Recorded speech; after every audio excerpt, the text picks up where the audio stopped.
Leia aí bem alto o título da palestra de hoje. As suas escolhas fazem você. Ninguém é culpado pelo fracasso ou pelo sucesso de ninguém. Uma escolha é bênção ou maldição. Você vê que Deus fala lá em Deuteronômio, Deus diz assim: eu coloco diante de você a vida e a morte, a bênção e a maldição. Escolha a vida. Deus dá um conselho, mas Ele deixa você escolher. Eu que escolho na minha vida, você escolhe na sua. Nós vamos falar hoje desse rei, o rei Asa, e das escolhas que ele fez, tanto as escolhas boas, que fez ele enriquecer, se engrandecer, e deixar o nome dele na história, mas também ele teve escolhas erradas, que atrasou a vida dele, que prejudicou ele. Está compreendendo? 2 Crônicas capítulo 14, diz assim, ó: e Abias dormiu com seus pais, e o sepultaram na cidade de Davi, e Asa, seu filho, o que? Reinou em seu lugar, e nos seus dias, esteve a terra em paz, 10 anos, e Asa, leia bem alto, fez o que era bom e reto aos olhos do Senhor seu Deus, porque tirou os altares dos deuses estranhos e os altos, e quebrou o que? E cortou os bosques. Olha para mim, primeira coisa que ele fez, a Bíblia diz que ele fez o que era reto aos olhos de Deus. Por quê? Porque ele derrubou os altares dos deuses estranhos. Primeira coisa que eu, você, que cada um de nós temos que fazer, leia aí bem alto. Pastor, mas eu sirvo a Deus com $1 velho na carteira? Eu sirvo a Deus com um pé de coelho para dar sorte? Pastor, a minha fé está em Deus, mas eu tenho um caroço de romã aqui também na carteira, para dar uma ajudinha, né? Vai que Deus não dá conta sozinho. Então, eu sirvo a Deus, mas eu também aposto na quina. Não, então você não serve a Deus, porque Deus não aceita uma fé dividida. Jesus disse: nenhum reino dividido se mantém de pé. Quem gosta de divisão é o diabo. Deus é tudo ou nada, é sim, sim, não, não. Ou eu creio 100% nele, ou se eu deixar 1% de pé atrás, então já mostra 1% de dúvida. Quem está compreendendo? Tenta a sorte que o azar é certo, porque a mesma fonte da sorte é a fonte do azar, que é o inferno. Deus não trabalha com sorte nem com azar, Deus trabalha com a fé. E quem faz a escolha certa, sabe que o fruto vai ser certo. Eu tenho certeza do que eu vou colher amanhã, porque eu sei o que eu estou plantando hoje. Se eu plantar algo errado, eu também vou ter certeza que amanhã eu vou colher um fruto ruim. Por quê?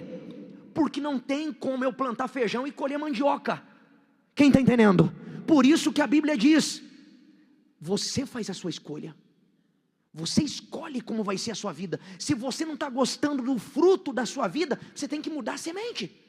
Não adianta reclamar, não adianta orar. Tem gente que vem na igreja, ora, clama, mas não muda a semente, vai continuar colhendo o que é errado. Por que tem gente que vem há anos na igreja e a vida não muda? Porque continua plantando o que é errado, vai continuar colhendo o que é errado. Enquanto ela não mudar as atitudes e escolhas dela, o fruto não muda. Desde que Deus criou o homem, Ele não fez mais nada sozinho, sem a participação do ser humano. Nada. Está compreendendo? Aquilo que o homem semear, o que está escrito lá em Gálatas capítulo 6? Aquilo que o homem semear, isso ceifará. Isso. Semeou feijão, vai colher feijão, não vai colher outra coisa. Está compreendendo?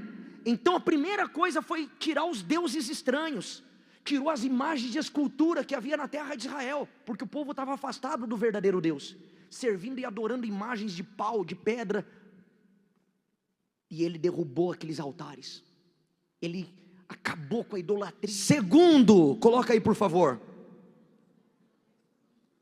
leia, gente.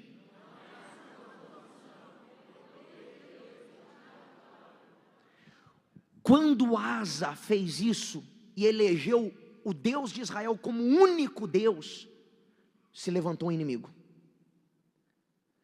E ele tinha 580 mil homens. O inimigo veio contra ele com 1 milhão e mais 300 carros. Olha o que diz aí, coloca aí, por gentileza. Tinha Asa um exército de 300 mil de Judá, que traziam pavês e lança, e 280 mil de Benjamim. No total quanto? 580 mil homens, que traziam escudo e atiravam com arco. Todos estes eram homens o quê?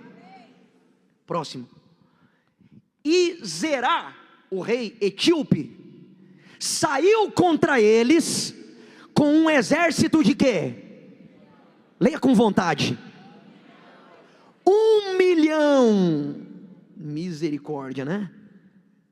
E com 300 carros, e chegou até, olha para mim aqui, quantas vezes que você se vê numa situação assim, que parece que o problema vai te engolir, parece que o problema é muito maior do que você, Só que agora Asa não estava mais lutando o quê? E nem dividido, agora ele tinha uma aliança com o único Deus, agora ele estava apoiado somente em Deus, então ele tinha direito de cobrar de Deus também o livramento. E diz assim, ó, olha que forte. E Asa, versículo 11, clamou ao Senhor seu Deus, e disse: Senhor, nada para ti é ajudar, quer o poderoso, ou quer o de nenhuma força. Ajuda-nos, pois Senhor nosso Deus, porque em ti confiamos, e no teu nome viemos contra essa multidão. Senhor, tu és o nosso Deus, não prevaleça contra ti o quê? Olha que interessante, quando ele elegeu Deus como o único Deus de Israel, ele disse: não deixe o homem prevalecer contra ti. Em outras palavras, o que ele quis dizer com isso? A guerra não é minha, é tua, porque agora o Senhor é o meu Deus. O Senhor é o meu Deus, a guerra é sua, o problema é seu, o Senhor tem que me defender. Porque se eu entreguei a minha vida para Deus, então os meus problemas são dele. Olha o que aconteceu. O Senhor feriu os etíopes, e diante de Asa e diante de Judá, os etíopes o quê? Você está vendo só? Quando você tem uma aliança com Deus e você ora, Deus age. Se fosse pela capacidade do exército de Asa, ele estava derrotado, porque o inimigo tinha no mínimo o dobro de soldados do que ele. Mas Deus se manifestou, e Deus feriu os inimigos. Quem está compreendendo? Quando você coloca Deus como o Senhor da tua vida, Ele entra na tua guerra. Deus entrando na sua guerra, não tem problema, não tem guerra que vai te parar, não tem diabo que vai te segurar. Quem está entendendo? E ele diz assim, ó, a terceira coisa que a gente aprende com Asa: Deus é para mim, leia bem alto. Ele voltou da guerra. Quando ele está voltando, o profeta sai ao encontro dele e diz isso aqui, ó, coloca aí por favor. Então veio o Espírito de Deus sobre Azarias, filho de Odede, e saiu ao encontro de Asa e disse-lhe: ouvi-me, Asa, e todo Judá e Benjamim, o Senhor está convosco. O que? Se o buscardes, porém se o deixardes, o que eu sou para Deus, Deus é para mim. À medida que eu medir, eu sou medido. Você faz as suas escolhas, e as suas escolhas fazem você. É o que diz aqui: Deus está convosco enquanto você estiver com Ele. Deus não tem compromisso com quem está lá fora, com quem não tem compromisso com Ele. Não, Deus tem compromisso comigo se eu tenho compromisso com Deus. Se eu pego aliança, vem uma segunda sim, outra não, vem uma semana, outra falta, não, então não tenho compromisso, pô. Não, mas é que chegou cliente. Teu compromisso maior é com Deus, não é com o cliente. E olha que forte isso aqui, vamos lá. Aí, o quarto agora, coloca o próximo tópico. Ele diz assim, ó, leia bem alto. Tem gente que se hoje chegasse um mega empresário aqui de São Paulo e falasse assim para você, olha, vamos fazer uma parceria. Se ele chegasse e falasse para você, olha, eu faço uma aliança com você, você só me dá 10%. Você faria? Hã? Quem faria? Levanta a mão. Só de ter uma aliança com ele, ele vai te puxar para cima. Porque ele é grande, ele vai te levar a ser grande. Mas tem gente que com Deus, ela não faz aliança. Ela faz aliança com o homem, mas não faz com Deus. Quem está compreendendo? Tem gente que se é para ela virar madrugada trabalhando para o patrão, ela faz para agradar o patrão. Mas se é para estar aqui toda segunda-feira lutando pela vida dela com Deus, ela quebra, ela leva de qualquer jeito, ela falta.